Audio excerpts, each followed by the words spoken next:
Àtúnkù bí ojú ọjọ́ ṣe rí níbi yòówù kẹtì láǹfààní látún ti máa darapọ̀ mọ́ wa lórí ìkànnì Àrólé Bàbá Tenten TV2 níbi tá a ti mú ròyìn wá lájà ọba alẹ̀ bí nǹkan ṣe ń lọ káàkiri orígun mẹ́rẹ̀ẹ̀rin àgbáláyé. Àdúrà tèmi sí yín ni pójú tẹ fún wọ̀wá ojú náà ní fọ́ etí tẹ fi ń gbà wá ìtí náà kò ní di láṣẹ lọ́wọ́ Elédùmarè. Ọ̀dá àwo okoro ọ̀dá owó kéré ó tóbi kò ní yà sọ́dẹ̀dẹ̀ ẹnìkọ̀ọ̀kan wa lágbára lọ́wọ́ Elédùmarè. Agara kìí dóníṣẹ́ olórùn agara ò ní dá wa láṣẹ lọ́wọ́ ọba lókè.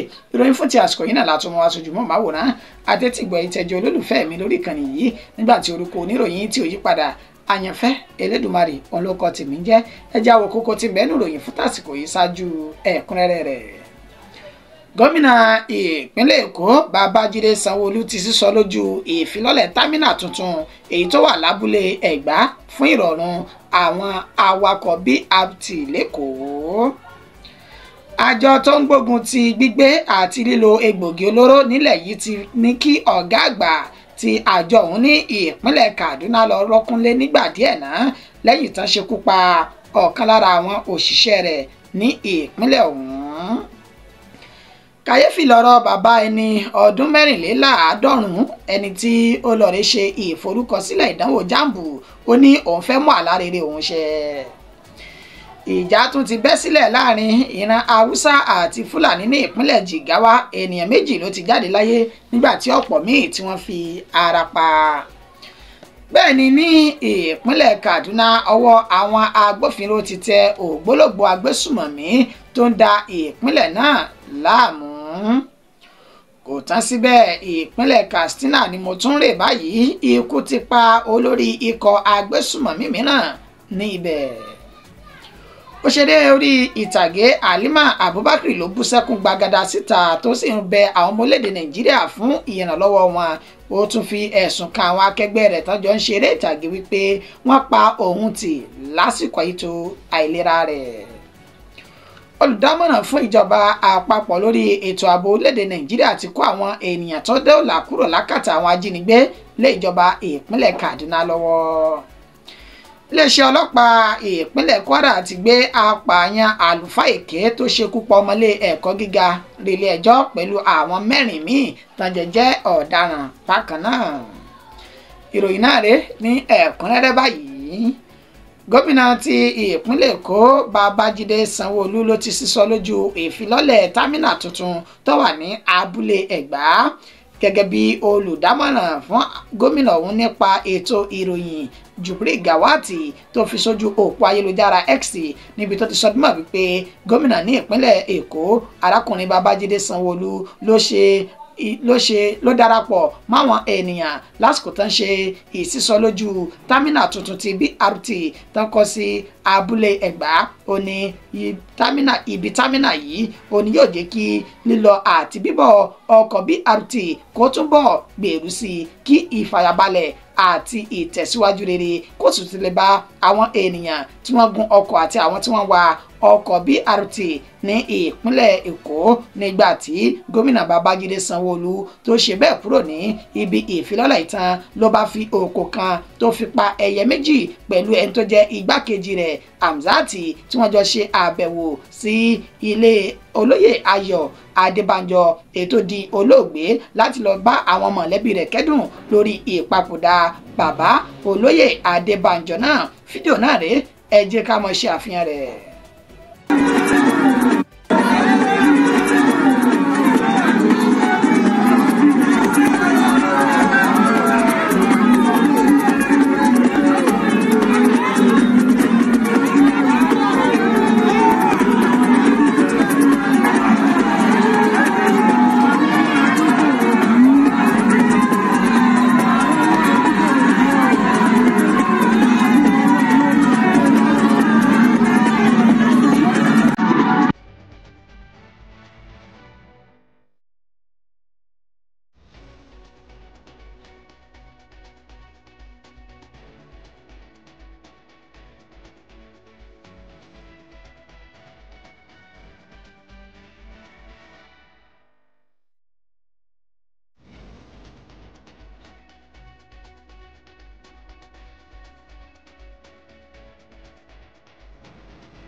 àjọ tó ń gbógun ti gbígbé àti lílo egbògi olóró nílẹ̀ yìí ti ní kí ọ̀gá àjọ ọ̀hún ti ìpínlẹ̀ Kaduna kó lọ rèé rọ́kún nílé fúngbà díẹ̀ lẹ́yìn táwọn aráàlú dáná sun ọ̀kan lára àwọn àjọ náà tó jẹ́ òṣìṣẹ́ rẹ̀.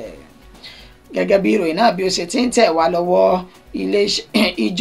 ilé àjọ tó mójútó lílo àti gbígbé egbògi olóró ní orílẹ̀-èdè Nàìjíríà náà ti ní kí ẹni tó jẹ́ ọ̀gá àgbà fún àjọ ọ̀hún ní ìpínlẹ̀ Kaduna, Samaila Damalamu, kó lọ rèé rọ́kúnlé fúngbà díẹ̀ lẹ́yìn tí ìkọlù táwọn aráàlú tí wọ́n ṣe sí ọ̀kan lára àwọn òṣìṣẹ́ àjọ ọ̀hún, Aliyu Imran, tí wọ́n ṣe bẹ́ẹ̀ dáná sun. Tẹ́ ẹ bá gbàgbé, amúròyìn náà wá fún wa lánàá òde yìí níbi tá a ti ṣe ní àlàyé pé ọ̀kan lára àwọn àjọ òṣìṣẹ́ NDLEA náà, Aliyu Imran, ó ní wọ́n dáná sun ní agbègbè tó pè ní Amana Kasuwa, ìjọba ìbílẹ̀ Kubawu ní ìpínlẹ̀ ọ̀hún. Gẹ́gẹ́ bí àlàyé tá a ṣe fún wa, ní ṣe ni àwọn àjọ ọ̀hún ní ọkọ̀ wọn lé ọkọ̀ arákùnrin tí wọ́n ní ó gbé egbògi olóró sínú ọkọ̀, ṣùgbọ́n tí òun kọ̀ tí kò dúró de àwọn àjọ NDLEA náà lásìkò tó ń sá àsálà fún ara rẹ̀ báyìí. Ó ní ó ṣekú pa ènìyàn 3 ọ̀tọ̀ọ̀tọ̀ ní agbègbè tí wọ́n pè ní Amana Kasuwa yìí. Lásìkò tó ṣekú pa báyìí, ní ṣe ni àwọn àjọ NDLEA náà fẹ́ bá ẹsẹ̀ wọn sọ̀rọ̀, ṣùgbọ́n tí Aliyu Imran tó gbìyànjú láti bá àwọn ènìyàn náà sọ̀rọ̀ ní ìsọ̀rọ̀ ti ọmọlúàbí, àmọ́ tí ó jẹ́ pé àwọn aráàlú tínú bí náà wọn kò fi àyè sílẹ̀ fún Aliyu Imran nínú èyí tí wọ́n fi lù ú ní ìlùkulù tó sì gún ní ọ̀bẹ lẹ́gbẹ̀ẹ́ àti ní oríkèéríkèé ara. Ọlọ́pàá kan tó gbọ́n fọnfọn ó ní ó ṣe bẹ́ẹ̀ tó lọ gba Aliyu Imran kalẹ̀ ní àsìkò táwọn aráàlú náà ṣe ìkọlù sí aráàlú, lásìkò tí ó tún wá gbé lọ sí ilé ìwòsàn fún ìtọ́jú. Làwọn aráàlú náà tún bá yabọ̀ ilé ìwòsàn náà tán sì gbé Aliyu Imran kúrò ní ilé ìwòsàn tán sì dáná sun ní ìta gbangba tẹ́mi fi bọ́ ní ara rẹ̀. Lẹ́yìn ìṣẹ̀lẹ̀ láabi yìí, ó ní ẹni tó wá jẹ́ ní àjọ NDLEA náà wá fi ọwọ́ sí náà fi lọ rèé júwèé lé fún ẹni tó jẹ́ ọ̀gá àgbà fún àjọ ọ̀hún ní ìpínlẹ̀ Kaduna. Wọ́n sọ dímọ̀ wípé ènìkọ́ ànákọ́ ó ní ó ti máa oníkọ́ ànákọ́ ó ní ayé rẹ̀ ló ti máa ń láyàn nípa bó ṣe jẹ́ adarí fún àwọn ikọ̀ ọ̀hún ní ìpínlẹ̀ Kaduna. Nínú èyí tí wọ́n sì sọ dímọ̀ wípé kí igbákejì rẹ̀ Mohammed Ibrahim kó má ṣe bẹ́ẹ̀ gba ìṣe rẹ̀ ṣe lásìkò tó bá fi wà ní ilé yìí, gẹ́gẹ́ bí ẹni tí wọ́n ní kó lọ rèé rọ́kúnlé lónìí. Ní ìròyìn náà ó ní ó jáde nínú àlàyé tí àjọ náà tí wọ́n fi léde síta. Kàyéfì lọ́rọ̀ bàbá ẹni ọdún 94 tó lọ rèé ṣe ìforúkọsílẹ̀ fún ìdánwò jáàmbù. Ó ní òun fẹ́ mú àlá rere òun ṣẹ. Bàbá ẹni ọdún mẹ́rìnléní kan, Adédàpọ̀ Ìdòwú, ó ní ó mà ti ṣe bẹbẹ báyìí o, pẹ̀lú bó ti sọ dímọ̀ wípé òun fẹ́ mú àlá rere òun ṣẹ. Ló bá ṣe bẹ́ẹ̀ gba ibi tí wọ́n ti ń ṣe ìforúkọsílẹ̀ fún ìdánwò ìwọlé sí ilé ẹ̀kọ́ gíga ní orílẹ̀-èdè Nàìjíríà. Ló bá lọ rèé fi orúkọ sílẹ̀. Adédàpọ̀ Ìdòwú, nígbà tí wọ́n bá wọn oníròyìn sọ̀rọ̀, ó sọ dímọ̀ wípé inú òun dùn lórí ìgbésẹ̀ tí òun gbé yìí, torí òun fẹ́ mú àlá rere òun ṣẹ nípa ìdánwò láti wọlé sí ilé ẹ̀kọ́ gíga ní orílẹ̀-èdè Nàìjíríà. Ó sì sọ dímọ̀ wípé òun ní ìgbàgbọ́ pé ìdánwò òun tóun fẹ́ ṣe nípa ìdánwò jáàmbù yìí, òun yóò kógojá nínú ìdánwò náà. Bẹ́ẹ̀ náà ló tún lu àjọ jáàmbù tó lù wọ́n lọ́gọ̀ ẹnu lórí ìlànà tẹ́ gbé kalẹ̀ láti ṣe ìforúkọsílẹ̀ fún ètò ìdánwò náà. Nínú ètò ni ó mú ohun gbogbo rọrùn fún òun láti ṣe. Ó tún lu àwọn òṣìṣẹ́ náà lọ́gọ̀ ẹnu wípé wọ́n fi tọmọlúàbí ṣe, wọ́n sì fi ìjọmọnìyàn sí iṣẹ́ wọn pẹ̀lú bá ṣe pọ́n lé tán sì yẹ òun sí lásìkò tóun lọ ṣe ìforúkọsílẹ̀. Ó ní ó dá òun lójú gbangba pé tí ìdánwò náà bá dé, òun yóò ṣe bẹ́ẹ̀ jáwé olúborí tóun yóò sì kógojá nínú ètò ìdánwò jáàmbù náà. Oríṣiríṣi ni ọ̀rọ̀ tí àwọn ọmọ orílẹ̀-èdè Nàìjíríà tí wọ́n ti ń sọ nípa bàbá ẹni ọdún 94 ọ̀hún 94 tó lọ rèé ṣe ìforúkọsílẹ̀ lórí ìdánwò jáàmbù tó lóyún òun fẹ́ fi mú àlá rere òun ṣẹ. Ìjà tún ti bẹ́ sílẹ̀ láàrin ìran Haúsá àti Fúlàní ní ìpínlẹ̀ Jigawa báyìí. Ènìyàn 2 ló ti jẹ́ Ọlọ́run nípè nígbà tí ọ̀pọ̀ fi ara pa.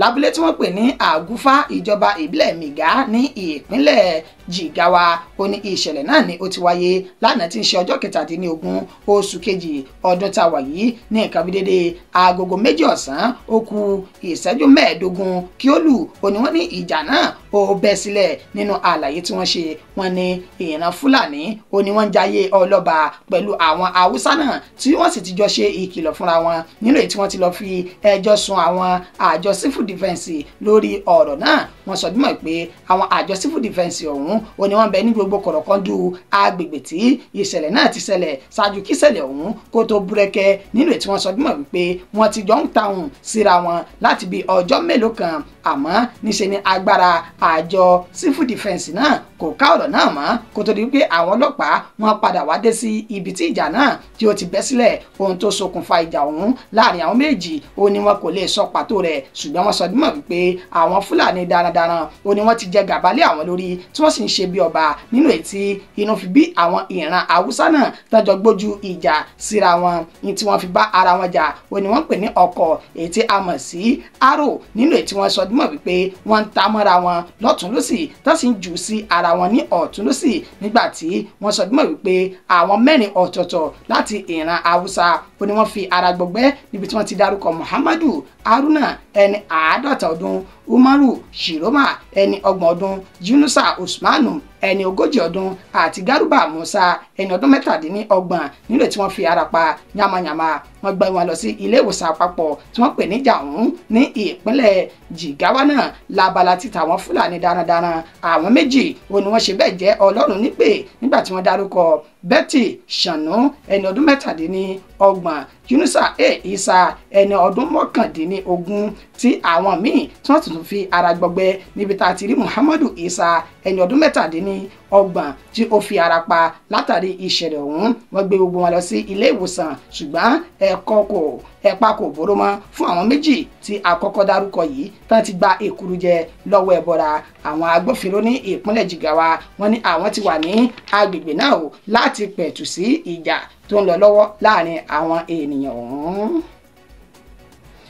bẹ́ẹ̀ ni ní ìpínlẹ̀ Kaduna ọwọ́ àwọn agbófinró ti tẹ ògbólógbòó agbésùmọ̀mí tó tún jẹ́ ajínigbé tó ń da ìpínlẹ̀ ọ̀hún láàmú níjọba ìbílẹ̀ tó pè ní Kajuru àti agbègbè rẹ̀ lápapọ̀ ó ní wọ́n ti fi páńpẹ́ òfin mú arákùnrin tí ń jẹ́ Kadiri Alhaji Dambuwa ẹni 20 ọdún ètò wá láti agbègbè tó pè ní Ruga ní ìpínlẹ̀ Kaduna náà gẹ́gẹ́ bí ìròyìn náà bí ó ṣe ti ń tẹ̀ wá lọ́wọ́ Kadiri Alhaji Dambuwa ó ní ó jẹ́ ògbólógbòó ajínigbé àti agbésùmọ̀mí ní agbègbè ìjọba ìbílẹ̀ yìí gẹ́gẹ́ bí wọ́n ṣe sọ nímọ̀ wípé ní agbègbè tó pè ní Maraban Kajuru ó ní ọwọ́ ti bá a lánàá tí ń ṣe ọjọ́ 17 oṣù kejì ọdún tá a wà yìí ní nǹkan bí dédé aago 4:20 ní ọ̀sán gangan ó ní ọwọ́ bá nínú àlàyé rẹ̀ nígbà tí wọ́n fi páńpẹ́ òfin gbé Alhaji Dambuwa tán ó máa jẹ́wọ́ ẹ̀ṣẹ̀ wípé lóòótọ́ àti lódodo ògbóǹtarìgì ọ̀daràn àti ajínigbé ó ní òun àwọn tó sì kù òun ti na pápá bora iléeṣẹ́ ọlọ́pàá wọ́n ti bẹ̀rẹ̀ ìwádìí lórí wọ́n sì fi páńpẹ́ òfin gbé àwọn ènìyàn rẹ̀ tó kù tí wọ́n jọ júbà àwọn ènìyàn rẹ̀ tó kù tí wọ́n ń ṣe iṣẹ́ burúkú ọ̀hún èyí tí àwọn ti júbà ehoro báyìí. kò parí síbẹ̀ bẹ́ẹ̀ ni kò tán síbẹ̀ ó di ìpínlẹ̀ Katsina ikú ti pa olórí ikọ̀ agbésùmọ̀mí mìíràn tí ó ń da agbègbè ọ̀hún náà láàmú.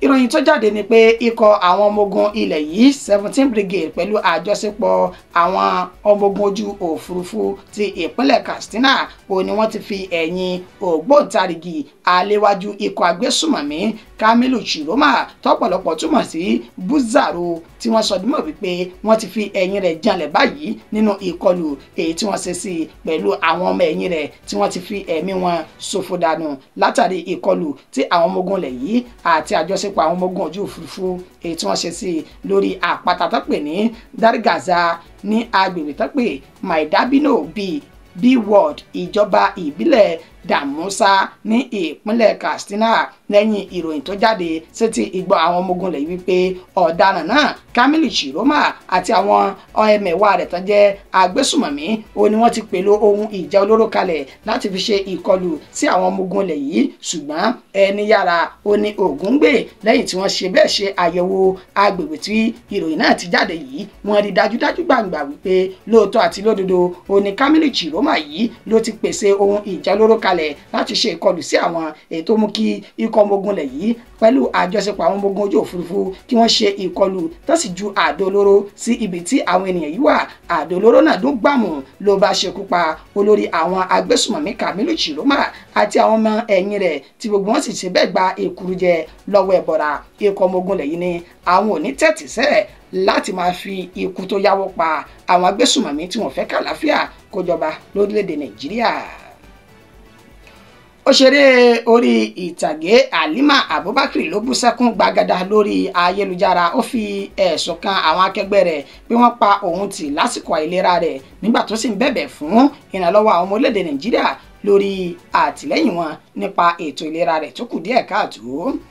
Gbajúgbajà eléré orí ìtàgé Halima Abubakar ó ní ó ti sísọ lójú eégún ètò ìlera rẹ̀ báyìí nínú fídíò kan tó fi léde níbi tó ti bú sẹ́kún tó ti ń ṣe àlàyé pé lóòótọ́ àti lódodo ló máa ń fi àwọn fọ́nrán fídíò fọ́tò ránṣẹ́ sí orí ìkànnì TikTok ṣùgbọ́n tó ní ayédèrú ẹwà ó ní òun lò lórí ìkànnì náà kì í ṣe ojú ara òun gangan ó ní àwọn ènìyàn náà rí ó ní iṣẹ́ rí ojú ara mi báyìí ẹ rí wípé n ò dáa bẹ́ẹ̀ ni àìsàn bá òun fínra léyìí tí òun ti náwó nára tí àwọn òṣìṣẹ́ onímọ̀ ṣègùn òyìnbó tó ti sọ dímọ̀ wípé òun kò ní àìsàn kankan tó ń bá àgọ́ ara òun jà ó ní gbogbo ìgbìyànjú lòun ti gbà láti lè jẹ́ kí àlàáfíà jọba lára òun ṣùgbọ́n gbogbo ẹ̀ ló ti já sí pàbó báyìí ó wá takùtọ̀ ọ̀rọ̀ sáwọn akẹgbẹ́ rẹ̀ wípé ẹ̀yin sọ wípé òun purọ́ ni àwọn tó fẹ́ràn òun lọ́wọ́ ẹ̀yin gbégi dínà rẹ̀ wípé irọ́ lòun pa pé òun ò ṣàìsàn oníṣẹ́ ti rí mi báyìí pé òun ṣe àìsàn kí ni ohun tóun fẹ́ fi rọ́ ṣe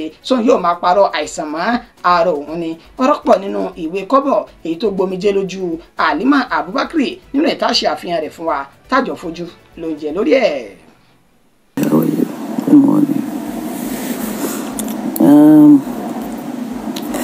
People are confused what's going on and all that. I'm not feeling fine up till now. I'm just, good at being strong and pretending that I'm okay.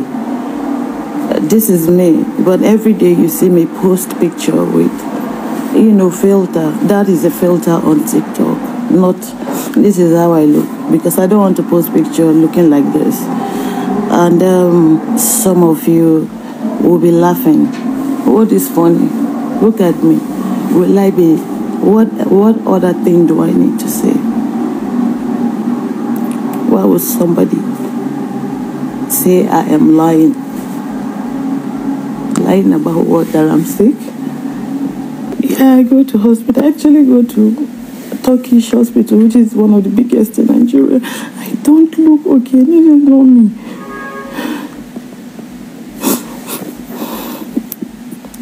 This is not me. Okay, you sacked me from Nollywood, which is okay. So many. What is all these betrayals and all this? Will I be? Is a mad person that lies that they are sick? They said I was never sick. That I was lying.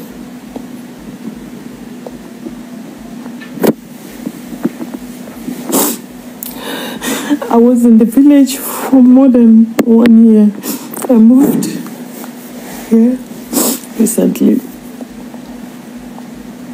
Because of the hospital, I go for checkup. So I'm around here and I'm done with checkup.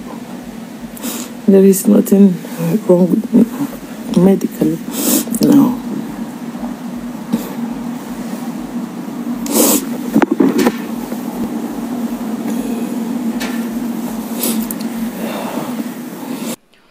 Olùdámọ̀ràn fún ìjọba àpapọ̀ lórí ètò ààbò Nàìjíríà òun ló ti kó àwọn ènìyàn tó dóòlà kúrò ní àkàtà àwọn ajínigbé lé ìjọba ìpínlẹ̀ Kaduna lọ́wọ́.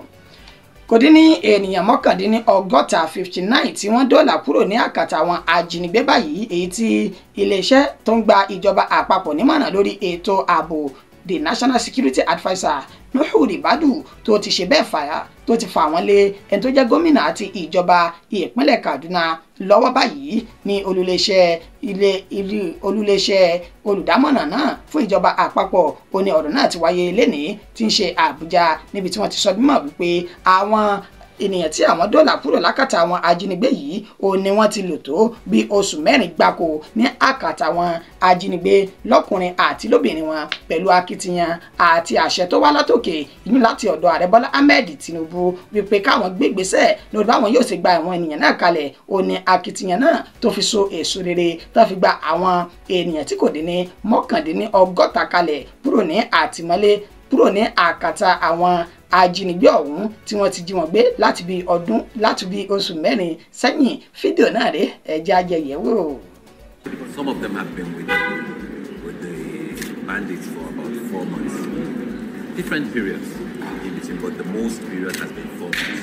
And based on intelligence that we've been collecting, the NSA directed, we tie up with one division, Nigerian Army, who is the lead in Kaduna, to conduct operations in the area which we've identified to rescue these people.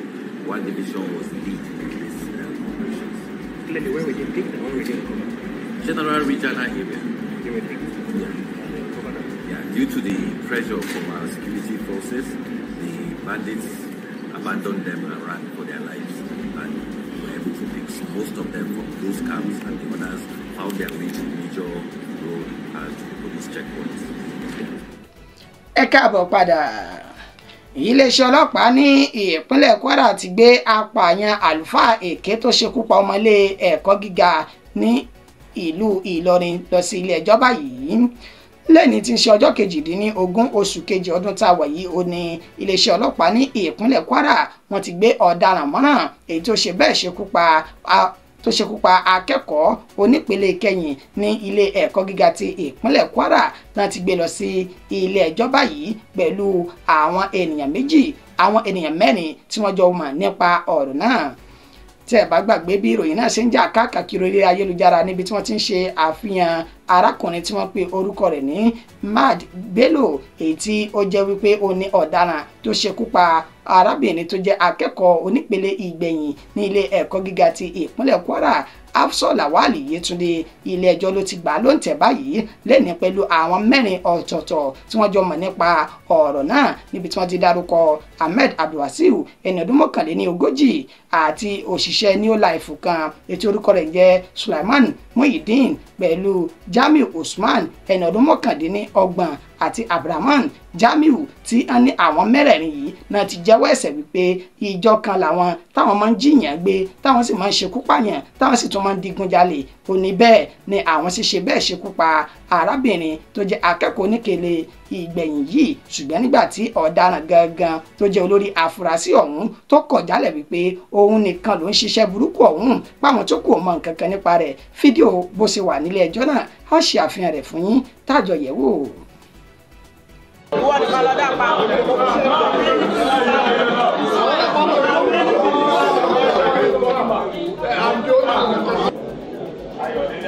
People are making noise there. If you know that you want to talk, please kindly go out of this one. You are disrupting the proceedings here. Yes.